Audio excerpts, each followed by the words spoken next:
Everyone, welcome back to सरकारी नौकरी वाले बाबा। I am Dhananjay. Allahabad high court 2022 के लिए सेफ स्कोर क्या होना चाहिए फाइनल सिलेक्शन और स्किल के लिए, उसका वीडियो मैंने ऑलरेडी डाला हुआ है। अगर आपने नहीं देखा तो इलाहाबाद हाई कोर्ट वैकेंसी की प्लेलिस्ट में आप सभी को मिल जाएगा। तो ओवरऑल यहाँ पे हम बात करेंगे भाई कट ऑफ के बारे में।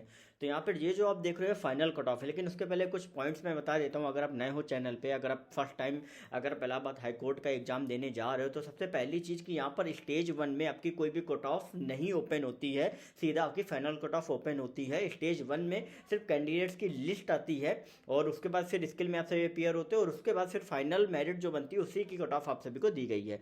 तो आप देख रहे हो कि भाई 162.21 है। तो यहाँ पे मैं आपको बता देता हूँ कि ओवरऑल 200 मार्क्स का पेपर होता है। अगर आप को पता है फिर भी एक बार थोड़ा सा स्किप कर सकते हो, नहीं तो अगर आपको पता है नहीं पता है बता देता हूँ। 100 का रिटर्न आपका होता है, 100 क्वेश्चंस आते हैं और फिर आपका 50 मार्क्स जो होते हैं वो आपके इस कैनो के स्किल टेस्ट में आप सभी को दिए जाते हैं, जिस हिसाब से आपका एक्यूरेसी रहती है। 25 मार्क्स की आपकी हिंदी की टाइपिंग रहती है और 25 मार्क्स की इंग्लिश की टाइपिंग रहती है। मतलब ओवरऑल स्टेनो के साथ साथ आपको हिंदी और इंग्लिश दोनों की टाइपिंग आप सभी को देनी पड़ती है। तो ऐसे टोटल मिला के 200 मार्क्स में आपका जो फाइनल मेरिट है वो आपकी बनती है। अब यहाँ पे आप देख सकते हो जनरल कैटेगरी के लिए 162 कट ऑफ जो है वो आप सभी की गई हुई है और ये 2018 का जो नोटिफिकेशन आप सभी का आया हुआ था ये उसी की फाइनल कट ऑफ है। ठीक है, उसके बाद से कोई नोटिफिकेशन आया नहीं, अब 2022 में आया हुआ है, 4 साल बाद लगभग। ठीक है, तो इसी टाइम ये नोटिफिकेशन आया था, लगभग नवंबर टाइम ही आया था, 15 नवंबर को आया था। तो ओबीसी के अगर हम देख लेते हैं तो 153.59 कट ऑफ गई है, एससी की 145 गई हुई है, एसटी की आपकी 135 गई हुई है। इसी तरीके से आपका एक्स सर्विसमैन जनरल वगैरह सारी डिटेल्स आपको दी गई हैं। अब यहाँ पे बात करते हैं कि भाई एक्सपेक्टेड कट ऑफ इस बार क्या रहेगी। तो ओवरऑल मैं यहाँ पे मैं आपको क्लियर कर दूं कि ये जो आप अभी कट ऑफ देख रहे हो, ठीक है, इसमें इस बार वैकेंसी भी आपकी बढ़ी है। तो ओवरऑल इस बार भी जो आपकी कट ऑफ है वो आपकी 155 प्लस तो आपकी हर हाल में रहने वाली है। ठीक है, क्योंकि इस बार आपकी कट ऑफ इस वजह से भी कम है क्योंकि आपकी वैकेंसी भी पिछली ये 2018 में आपकी 432 वैकेंसी थी, इस बार उससे डबल क्या 3 टाइम्स आप मान लो 1186 वैकेंसी हैं, लगभग 3 टाइम्स आप मान लो, 2.25 के करीब। तो मतलब 2.25 के करीब। तो लगभग आप ये मानो कि इस बार कट ऑफ जो है वो 2018 से कम रहेगी, 155 के अराउंड जो है वो आपकी जनरल से उठना चालू होगी। और ओवरऑल अभी आपका इस बार क्या ईडब्ल्यूएस भी आ गया, तो ईडब्ल्यूएस की जो कट ऑफ है वो एज इक्वल टू ओबीसी आपकी लगभग आप सभी के रहने। कई बार क्या होता है कि ईडब्ल्यूएस की ओबीसी से भी कम जाती है।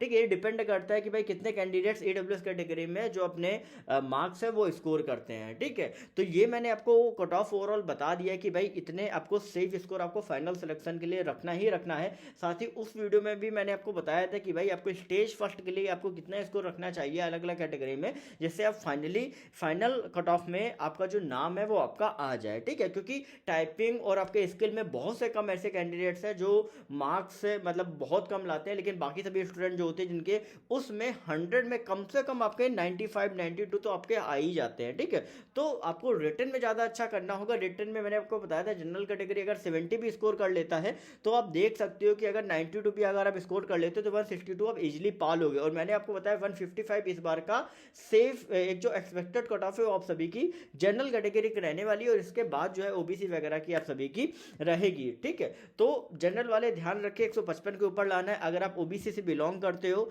तो ओबीसी के लिए आपका जो सेफ स्कोर है वो 148 के ऊपर रहना चाहिए। ईडब्ल्यूएस का भी आपका 146 से 148 के बीच में आपका रहेगा। तो जो भी स्टूडेंट जो बिलोंग करते हैं ईडब्ल्यूएस कैटेगरी से ध्यान रखें। साथ ही आप सभी का स्टेट का सर्टिफिकेट जो है वो आपका इसमें चल जाएगा। सेंट्रल का तो वैकेंसी नहीं है तो स्टेट का ही सर्टिफिकेट यहाँ पे वैलिड माना जाएगा। तो जिनके पास स्टेट का है बहुत अच्छी बात है। साथ ही जो भी स्टूडेंट जो एससी और एसटी कैटेगरी से बिलोंग करते हैं उनका भी जो आपका कट ऑफ है वो आपका 142 या और 138 के अराउंड जो है वो आप सभी का रहेगा। तो ओवरऑल आप सभी को कहीं ना कहीं एक अंदाजा हो गया होगा कि किस तरीके से हमें ये मार्क्स अपने जो है वो आप सभी को स्कोर करने हैं। जिनको स्टेनो नहीं आती, जो प्रिपेयर करना चाहते हैं, तो वो कहीं ना कहीं अब आगे के लिए प्रिपेयर कर सकते हैं, क्योंकि अभी लगभग अभी से अगर देखा जाए तो 4 से 5 महीने का टाइम है आपके पास स्किल के लिए। तो 4 महीने का मिनिमम टाइम है, तो अभी से ही अगर आपकी स्पीड अगर आप लर्निंग फेज में हो चाहते हो तो अच्छे से तैयारी करो, लेकिन रिटर्न बहुत ज़्यादा इंपॉर्टेंट है। रिटर्न की बहुत जम के तैयारी आप सभी करो, पेपर उतना ज़्यादा हार्ड नहीं आता है जिसके कारण से मार्क्स भी कई लोग स्कोर करते हैं। सो आप सभी को ऑल द बेस्ट। बाकी इससे रिलेटेड जो भी आपकी ज्वाइनिंग प्रोसीजर मेडिकल वगैरह की अपडेट मैं देता रहूँगा। ऑलरेडी मैं इंटरव्यू भी ले आया था, तो वो भी एक बार देख लीजिएगा, सारी आपको डिटेल्स आपको पता चल जाएगी। और बाकी अपडेट्स के लिए चैनल को सब्सक्राइब करते रहिए, वो बेल नोटिफिकेशन आइकॉन को ऑल पे कर देना, सारी अपडेट्स आपको मिलती रहेंगी। जो आपको इंपॉर्टेंट लगे वही आप देखा करिए, जो आपको इंपॉर्टेंट नहीं लगती हैं वो आप छोड़ दिया करिए, ठीक है। ये आपका सिलेक्शन है कि आपको कौन सा वीडियो में डालना वो आपके लिए इंपॉर्टेंट है, ठीक है। और अभी तक जिन्होंने देखा थैंक यू। और बाकी अगर कुछ भी क्वेरी तो इंस्टाग्राम पर सरकारी नौकरी वाले बाबा टाइप करके पूछ सकते हो। और बाकी अपडेट्स के लिए ठीक है बताता रहूँगा अगर कुछ भी ऐसा कुछ ना कुछ रहेगा।